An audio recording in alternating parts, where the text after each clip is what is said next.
Welcome back to the latest episode of our Zoom into Success podcast, where we sit down with seasoned entrepreneurs and the regular everyday person that's starting a side hustle. So we're sat down, we're ready to go. If I can get you to introduce yourself.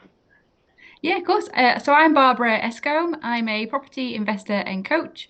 I am a mum, and I juggle three businesses alongside I still am an employee. I still work for an insurance company. Um, yeah, and I have a property portfolio that I self-manage, dealing with tenants. So yeah, very busy.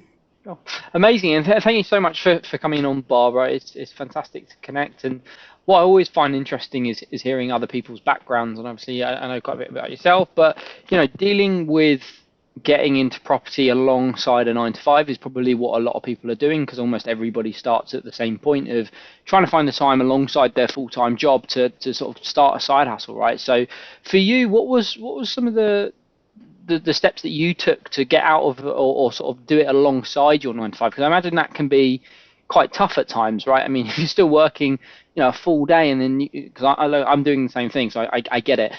Like, what's some of the learnings that you've taken from that? Yeah, so I started my training and investing in property in 2018. And at that point, I was living in Lancaster in the north of England and working in Manchester. So my commute should have been about an hour each way, but with the trains and public transport, Yeah. it was like an hour and a half to 2 hours each way. And Ouch. my daughter was less than 1 year old. She was like 7 or 8 months when I went back to work.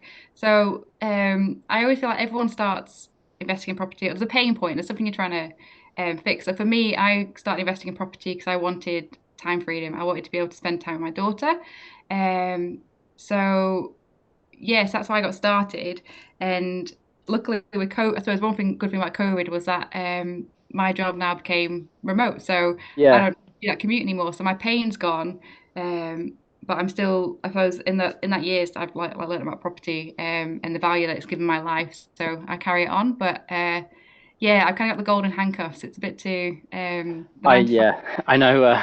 Yeah, I know that from my own experience, right? I mean, it's interesting though, and I bet you weren't a fan of when they cancelled HS2 because I can imagine if you're in the north, that's definitely something that's become a bit of an annoyance. But it's a fantastic journey that I think a lot of people can learn from, right? And getting that first property deal must have been, incredible for yourself. What was the first property deal you invested in? What was, how did you deal with finding that property deal?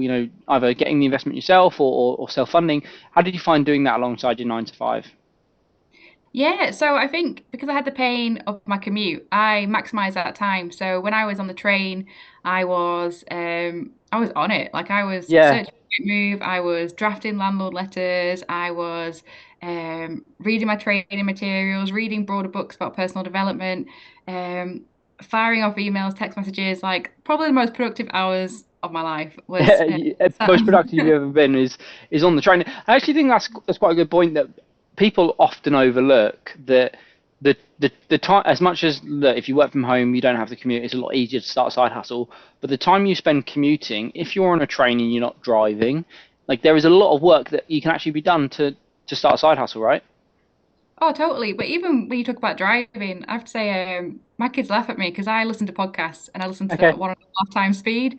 Because it's like I think that's I just time's precious, so I try and maximize the most of any Yeah. time. And yeah, even if you're driving, listening to stuff to kind of get your head, triggering off Yeah, on thoughts. get you the mindset as well, right? I mean, just being around in this world will help you. I've obviously I read a few books on it. I consume podcasts as well. That there's a lot of value of just you know sort of surrounding yourself in the world of property in your case, right? In going to property networking events, listening to property podcasts, just consuming property content will put you in that mindset of trying to start in property. So just coming back then, so your first property Sorry. deal, what was no no no, no. Your first property deal, what was it? Was it sort of a buy to let? What was the Yeah, background of the so deal? I think because I was so eager to build a portfolio. My first actual property deal that I bought was a block of 6 apartments. Oh Um, wow. it was a repossession. Because in my head I thought, right, buy to let's okay. Well, if I get 6 of them, that's me like speeding it up a little bit. Yeah. So it came with different challenges because it was also like trying to apply the model of buy, refurbish, rent, and Or refinance. BRRR, yeah. Yeah, All the R's, yeah. all the acronyms. So yeah, so it was yeah, like I said, it was a repossession. So it was on at £115,000. But when I went to the viewing for it, it was like there were six other people there, and it was a really Yeah, good. I think everyone could see it was a good deal. So I went in a bit higher, secured it. But as with repossessions, they'll advertise the price it's been secured at. So then it was just like a mad dash to try and get it completed. yeah, before somebody Before else anyone comes could in do with it. a bigger offer in cash. Yeah, and I think I did something which is a good tip for anyone investing is to try and keep the estate agents sweet because a bit like PAs in companies Yeah, and stuff, they're your gatekeeper. Like they are like if you've got them on side, um, yeah, they'll they'll do. You can get kind of a bit of extra Brucey bonuses. So to try and keep them happy, I knew that when as an in-house mortgage advisor, they'll be incentivized to push that. So I went and spoke to their in-house mortgage advisor to get my decision in principle and to get the funding for the deal. And because I got on well with both the estate agent and the mortgage advisor, they probably told me stuff they shouldn't have done. So when higher offers were coming in, without telling them the exact number that I should be saying, they were like, oh well, sort of maybe hinting. it's a little bit higher, or maybe, Yeah, so I did end up buying the property for 142,000, okay. which is higher than Yeah, 115, but six flats, it was still amazing. of Um, course. Yeah, that's a huge deal. and Especially if it's your so first one, right? I mean, that's such a huge undertaking to go and get six apartments rather than sort of the yeah, one property, right? and it was funny because it was my first deal. Even though I did my analysis and I was confident it was a good deal, so much doubt came in. Like, oh, Yeah. well, what if it's really cheap for a reason, or what if it's really bad, and what if it's a nightmare, and what if I can't rent it out, and just all that kind of like, yeah, I think all the fears that will naturally come up for anybody that starts investing in property. Yeah, because it's such a huge undertaking, isn't it? Starting obviously any business, but starting property when you're actually purchasing an asset, you have so much more responsibility when you own an asset. Like for me, obviously I bought my property, but I've not gone into property investing. But like the side hustle that I done was e-commerce. You know, the potential downside for me is nowhere near what it is for property, right? Because if you massively screw up and you have to sell it, for less under value or whatever, then still got to go and pay, tax on that and all those different types of things that come into it. So it's a huge undertaking. So how did you actually deal with overcoming that fear and actually getting that deal across the line? Um, I think it was just remembering why I got started and so the pain point. 'Cause I think that's always good to kind of when you are feeling low or a bit Yeah. demotivated, remember why you got started with it. Um, and just sheer perseverance, I suppose, was like Yeah. just pushing on because it was like, especially once I'd bought the property, it was like, well, I've got to make this work now. Like it can't sit empty because there's still council tax that you got to pay, and that was a bit of a lesson because something that I always check now is I always try and figure out how long a property's been empty because there were six flats, there's six council tax accounts, and then if a property's been sat empty for over 2 years, then the empty homes premium will apply. So Oh suddenly I was wow. getting Okay. tax bills Yeah. for like 200%, um, Jesus. which was like costs I wasn't really hadn't really factored in. But I was able to appeal and build a bit of a case, and they did like waive it. It was Reduce it a and shock. stuff. But it's definitely like there's so many things that you don't know. Like I mean, if I was to start in property, as much as I work with a lot of mentors and I have a lot of conversations, I've got some level. I would have no idea where to start, and I think that's what's really valuable about working with see a mentor and a coach is that they can guide you. So obviously, you built your property portfolio, you've done that over however many years, and I'm right in saying you obviously went through like the coaching masters accreditation, and you've sort of learned that. So you've got quite a experience as well as going into coaching, and I think there's probably a lot of entrepreneurs now that are either starting a side hustle that maybe have coaching in mind, whether it's straight off the bat and sort of based on the career that they've had, or maybe it's a long-term plan for them to get into coaching. What would you sort of what would be some of your guidance that you might offer somebody that wants to go down that route of getting into coaching and mentoring? um, I think it's if it's I feel like with coaching and mentoring, it's a bit of a passion. Like you've got it, like you are wanting to help people, and I think that's normally most coaches and mentors that I speak to. That's their kind of the driving force for getting into it. And I think it's a bit like with property, finding why you got into it is staying close to that because it can be um, with coaching, it is you're selling yourself, you're selling your experience Yeah, and what you can help somebody with. Um, and I think there's also, coaching and mentoring are quite different. Like I feel like I play, and that's probably why I went through the coaching masters, is because they, as much as the qualifications are recognized by the International Coaching Federation, they talk about being coaching masters and blending being a coach, being a mentor, being a yeah, whatever it is, to try and help that your client get from A to B. So that's what drew me to them because I thought, well, like with my niche of wanting to help aspiring property investors, it is um, like I work with the person and the individual in their circumstances because I think there's a lot of property training companies and you get all the theory of property investing.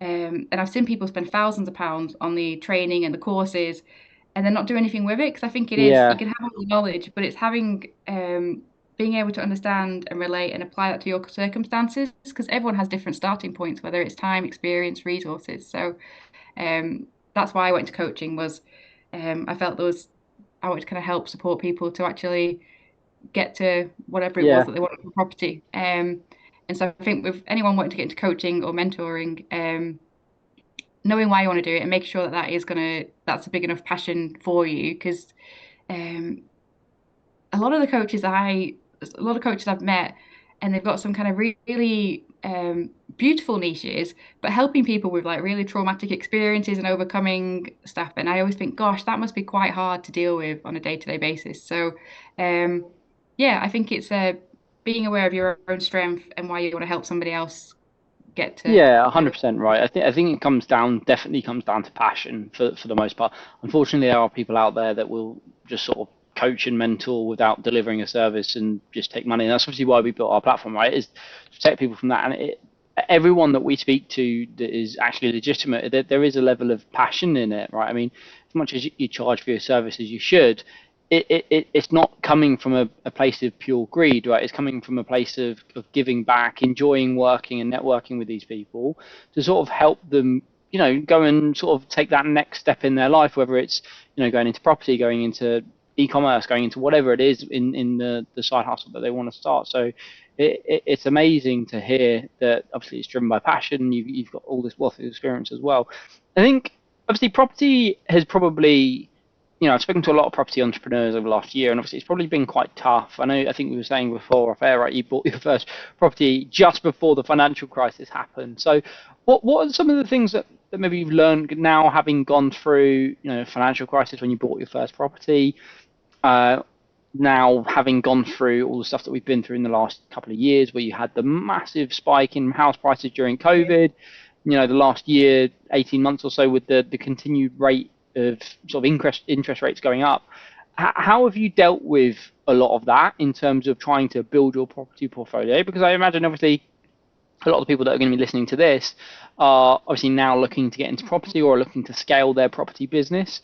And a lot of those challenges are still here. As much as the products are getting better on offer from banks, they're still not what they were once before. So I was lucky enough when I bought my property, we fixed for 5 years. So we were on a 1.5%, 1.9% or something mortgage up until 2026. So we were right for 2 years. But there's a lot of people now that want to invest in property, and you'll, I think the average 4.5%, 5%, something like that. Yeah, I think so I think a couple of things. So firstly, I think it's to try and ignore the media. So there's like a lot of news and fear mongering, and I think until Yeah, I started investing in property, I was probably quite easily led by it. Like, all last year we kept hearing about a crash.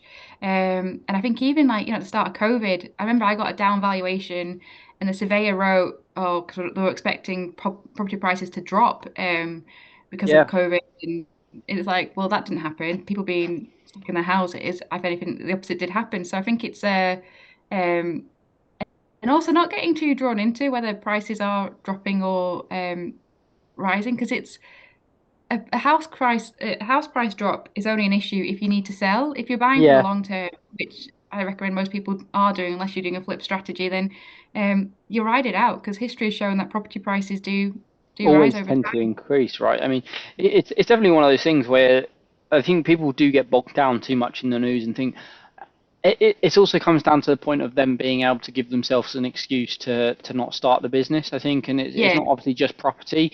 You get that with a lot of the different business models, but I think it gives people an easy reason and an easy out, right, to say, I'm not going to do it because the interest rates aren't good right now, so I'm going to start Yeah. it in a year's time, or something that never leads them to actually starting the business. And interest rates, don't get me wrong, they've been fairly brutal. Like even buying our my primary residence, like it was at the time we got our decision in principle, we were quoted a rate and a mortgage payment, and then by the time we actually secured our property, and we bought for like 55 grand less than the max decision in principle, so the mortgage was 130 grand less. But the mortgage rate we ended up paying was like £800 more a month because it was just that rates It's went so crazy thanks to Liz Truss. Um, but it yeah. was like, yeah, I think interest rates are funny because it's like as long as the property you're buying for an investment purposes, when you're doing a deal analysis, as long as it stacks and you're stress testing at a higher interest rate than what's available and it can still cover itself, Allow you're some wiggle room, right? I mean, into the deal, so that you know the things that you currently see advertised when you actually close that deal, how much can it roughly go up, right? I mean, if you add that wiggle room in, and so when obviously you stress test your deals, what are some of the things that you're looking at? Because I think that's probably quite interesting to see yeah. is how you're sort of weighing up these opportunities and what's actually going to be profitable for you.